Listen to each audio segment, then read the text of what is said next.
వివిధ సంఘాల ప్రతినిధులు, నాయకులు, కార్యకర్తలు అనుకోండి, మన సహచర ఆటో డ్రైవర్లు అందరూ ఈ సదస్సును జయప్రదం చేయడం కోసం ఈ సమస్య మనదని భావించి వచ్చినందుకు మీ అందరికీ మనస్ఫూర్తిగా జేఏసీ తరఫున, మా బీఆర్టీ ఆటో యూనియన్ తరఫున, రాష్ట్ర కమిటీ తరఫున ప్రత్యేకమైనటువంటి ధన్యవాదాలు మీ అందరికి నేను తెలియజేస్తున్నా. అదేవిధంగా వేదిక మీద ఉన్నటువంటి మా సహచర నాయకులు, ఆటో కార్మికుల పక్షాన అనేక సంవత్సరాలుగా అనేక పోరాటాలు, అనేక సమస్యలు వచ్చినప్పుడల్లా ముందుండి అందరిని ఏకం చేసి ముందుకు నడిపిస్తున్నటువంటి మరో నాయకులు మా ఏఐటీసీ వెంకటేష్ అన్న, మరి పక్కన శ్రీకాంత్ అన్న, అదేవిధంగా ప్రవీణ్, పాప మన ఐఎఫ్టీ నుంచి కిరణ్ తర్వాత మరి అతను కూడా చాలా విలువైన నాయకుడిగా, చాలా సీనియర్ నాయకుడు ప్రవీణ్ గారు మరి హైదరాబాద్కు ఎప్పుడు అందుబాటులో ఉండి మనకు సహాయ సహకారాలు అందిస్తూ మరి జేఏసీ నాయకులుగా, మరి అలా యుఎన్టీసీ యూనియన్గా మన సలీం గారు, సత్యరెడ్డి గారు, మన పెద్దలుగా వచ్చినటువంటి బోస్ గారు, మన సహచర నాయకులు మన లక్ష్మణ్ గారు, లింగం గౌడ్ గారు, రామకృష్ణ గారు. మిత్రులారా, ఇప్పుడు ఈ రాష్ట్రంలో ఆటో డ్రైవర్ల పైన ఒక కొత్త వింత, కొత్త సమస్య మన నెత్తిలో చుక్కుతుంది. దీని పరిష్కారం కోసం 11 నెలలుగా అనేక రూపాలలో అనేక పోరాటాలు, సమ్మెలు, ధర్నలు, రస్తారోకోలు, మంత్రులు లెటరించులు, కలెక్టర్ లెటరించులు, ఎంఆర్ఓలకు, ఇట్లా అనేక రూపాల్లో ఎమ్మెల్యేలకు అనేక రూపాలలో అనేక కార్యక్రమాలు చేసినప్పుడు కూడా ఈ కాంగ్రెస్ ప్రభుత్వం మొద్దు నిద్రతోటి ఉండి మన సమస్య పరిష్కారానికి ముందుకు రాని కారణంగా నేటి వరకు రాష్ట్ర వ్యాప్తంగా 65 మంది ఆటో కార్మికులు ఆత్మ బలిదానం చేసుకొని మరణించిన కుటుంబాలకు కూడా మన తరఫున వారికి మద్దతు ఉంటుందని చెప్పి ఈ సందర్భంగా నేను తెలియజేస్తున్నా. అంతమందిని బలి తీసుకున్నటువంటి ఈ ప్రభుత్వం ఇకనైనా కళ్ళు తెరిచి ముందుకు రావాలని చెప్పి ఈ సదస్సు ద్వారా ప్రభుత్వానికి డిమాండ్ చేస్తున్నా. ఏం మాట్లాడుతున్నారు ముఖ్యమంత్రి గారు?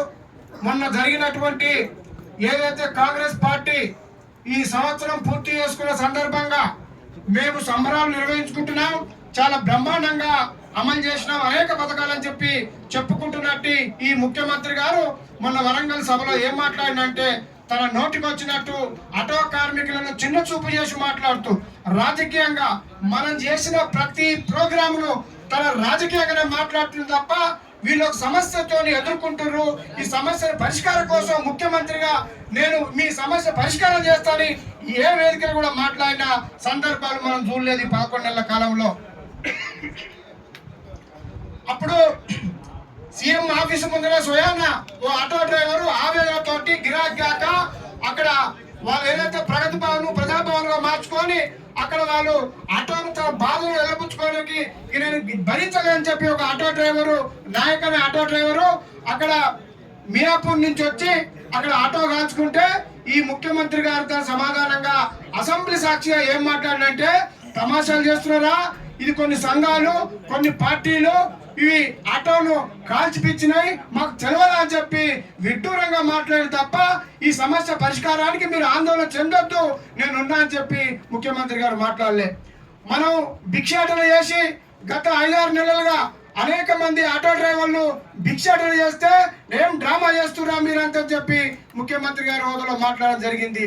మరి మొన్న వరంగల్ మీటింగ్ లో మనం ఏదైతే మహాధర్నా జేఏసీ ఆధ్వర్యంలో నిర్వహిస్తే ఆ మహాధర్నాకు కేటీఆర్ గారు మనకు మద్దతుగా వచ్చి కాకి షర్ట్ వేసుకొని ఆ సభకు సంఘీభావంగా వచ్చి మనకు మద్దతు తెలిపితే మన వరంగల్ మీటింగ్ లో ముఖ్యమంత్రి గారు మాట్లాడుతీరు, ఏం కేటీఆర్ నువ్వు ఆటో డ్రైవర్ల షర్ట్ వేసుకుంటే ఆటో డ్రైవర్ అవుతావా, మీ వాళ్ళకి ఏం సమస్య ఉంది, నువ్వు ఎందుకు అక్కడ పోయినావు అని చెప్పి ఎగతాళిగా ఆటో డ్రైవర్ల మీద మాట్లాడే సమయం నీకుంది. కానీ అరే బాబు మీరు ఎందుకు బాధపడుతున్నారు, మీ ఇచ్చిన హామీ నిజం కాదా, అమలు చేస్తామని చెప్పి ఆ సభ ద్వారా మాట్లాడలే. దానికి చాలా బాధపడి మనం ఇబ్బంది పడి మనం ఇవాళ మీటింగ్ ద్వారా ఈ ప్రభుత్వానికి మన డిమాండ్ తెలియాలని చెప్పి కూడా ఈ సభ నిర్వహించుకున్నాం. ఎందుకు నువ్వు ప్రతిదాన్ని పొలిటికల్ గా మాట్లాడుతున్నావే, ఒక్క నిమిషం మా కోసం ఎందుకు మాట్లాడలేకపోతున్నావు? నీ అసెంబ్లీలో కానీ, నీ అధికార ప్రోగ్రామ్ లో కానీ, అధికార పార్టీ ప్రోగ్రామ్ లో కానీ ఎక్కడ కూడా నువ్వు నేనున్నా నీ నోరుతోనే హామీలు ఇచ్చినావు. 12,000 హామీలు ఎవరిచ్చిండు? నువ్వు కాదా? సంక్షేమ బోర్డు హామీ ఎవరిచ్చిండ్రు? నువ్వు కాదా?